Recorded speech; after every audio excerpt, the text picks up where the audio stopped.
Qori Ismaris, Bauda, also Buddha, Bultungin, and Heinemann. All of these names refer to the same person or creature, he who could turn himself into a hyena. That's right, people, I'm talking about the were-hyena. Vampires, werewolves, and ghosts. At one point or another, we were all obsessed with these creatures, either because of books, music videos, or that one teen drama we all started watching. You know, the one that started off well, and then the writers ruined the show towards the end. Not you, originals. You were great, sweetie. Where's Derek?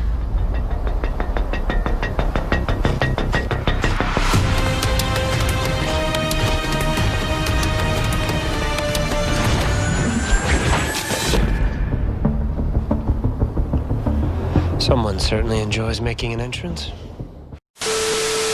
The concept of people having the ability to change into these terrifying superpowered creatures isn't certainly a Western idea.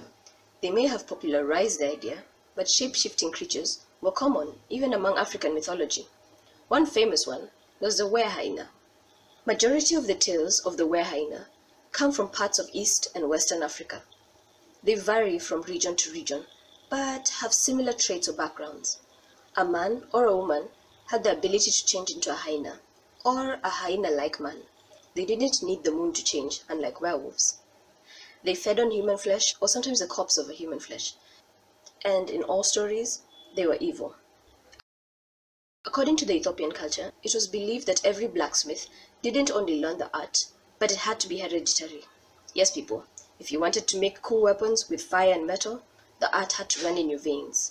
It was believed that these Ethiopian blacksmiths were actually wizards or witches who had the ability to change into hyenas.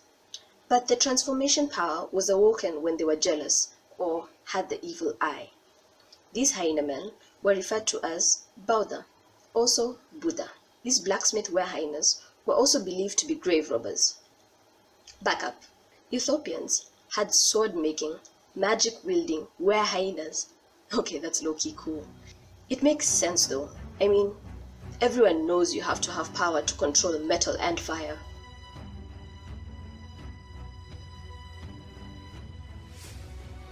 Fun fact, the majority of Ethiopian Christians accused the Ethiopian Jews of being Bauda, most likely because the Amharic word, language most Jews spoke, for manual work was tabib, which also was used to mean one with the evil eye, and also because they thought the Ethiopian Jews would unearth Christian corpses and eat them. So, some Ethiopian Christians would carry an amulet called a kitab to ward off the Buddha.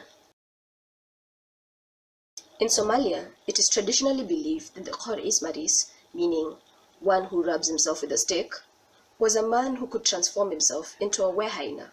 By rubbing himself with a stick at nightfall, he was able to change himself into a were-hyena, and by repeating the process, he was able to transform back at dawn.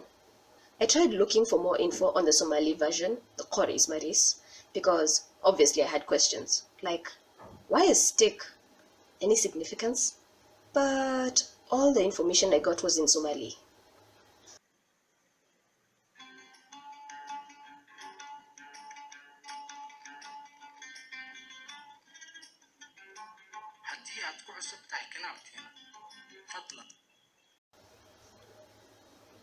Western Sudanic folklore believes in the hybrid creature, a human who at night transformed into a man-eating monster that terrorized the people, particularly lovers. Jeez, I'm guessing a rough breakup or just an anti-relationshipper.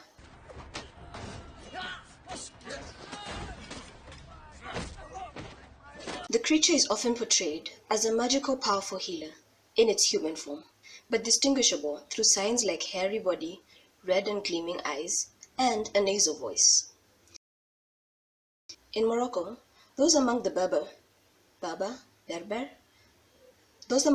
people regarded the Bauda as a man or a woman who nightly turned into a hyena and resumed human shape at dawn. Remember, they weren't restricted to the moon like werewolves. They apparently preferred the night because it was way more fun luring away their victims and scaring the life out of them. People of the Bana Empire refer to the hyenas as the Bultugin in the Kanuri language, which translates to I change myself into a hyena. It was once believed that 1 or 2 villages in the Borno Empire were completely filled by were-hyenas, e.g. the village of Kobulitiloa.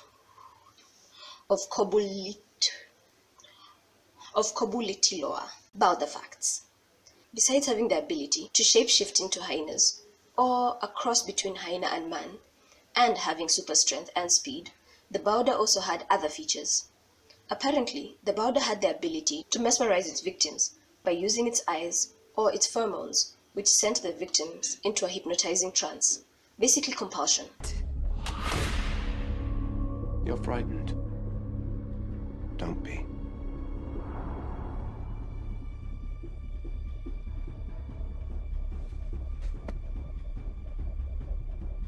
I'm not scared anymore. That's amazing. How did you... It's called compulsion. It was more common for a female to turn into a were-hyena than it was for a male. Most regions believed that the females were alphas of the pack, but this varied from region to region.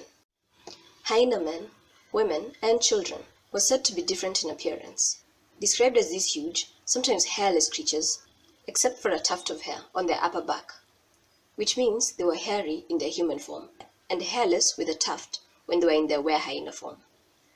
What? They walked or stood on their back legs, and their big golden eyes turned red before they attacked. They also smelled bad, like a rotting corpse. They would bury their half-dead victims, and came back to them when they wanted to feast later on. Why isn't this a movie yet? Why are we not funding this? Some communities believed that they had 2 mouths, one to talk, and the other to eat, of course at the same time. You could only turn into a were-hyena if you were born as one, or if you were a magician who had tasted human flesh. Otherwise, you couldn't turn into a were-hyena, even if you were bitten by one. The haunting laughter of the hyena is believed to have inspired the idea of the were-hyena, which would laugh at night and call its victims by name. To catch one, you had to lay down a naked woman whose sight would captivate the lustful hyena man. At that point, it would be vulnerable for any attack.